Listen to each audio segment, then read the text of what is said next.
Guys, look at this. In Genesis 3, the first thing God did was curse Satan. After Eve ate from the tree, he cursed Satan. You know, when he speak, it's a command. He cursed Satan. That was the first thing. So because Satan was cursed, everything after that went all downhill. These are the things that happen with a fallen man. There's enmity, or there's intense hostility between Satan and woman's seed, her offspring. There's always going to be hostility between her seed and Satan. So she has to keep her seed under protection. Then the next thing, number 3, she's going to have sorrow during conception. Then her desire will be unto her husband. Her desire as though he was God, and he's not God. You know, your desire should be unto God, number 1. And then you guys go under marriage. Number 5 is Adam lives in sorrow and eats of thorns and thistles of the ground. You know, he's living in sorrow, eating from the dryness of his land.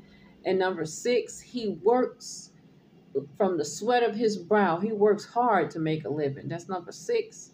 And then number 7, when Adam died, he just go back to dust, where God created him from.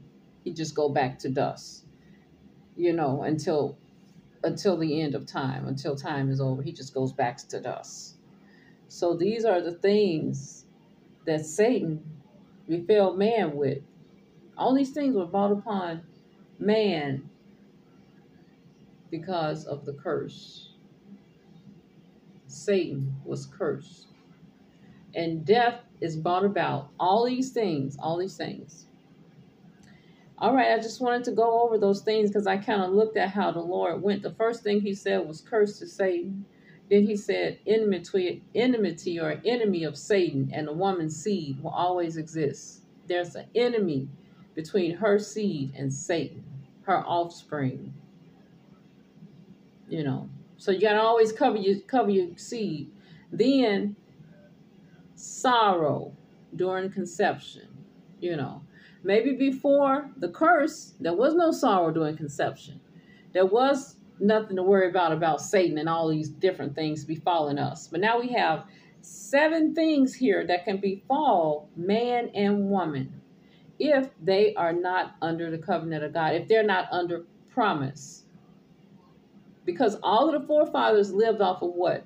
A promise from God. A promise for this and a promise for that.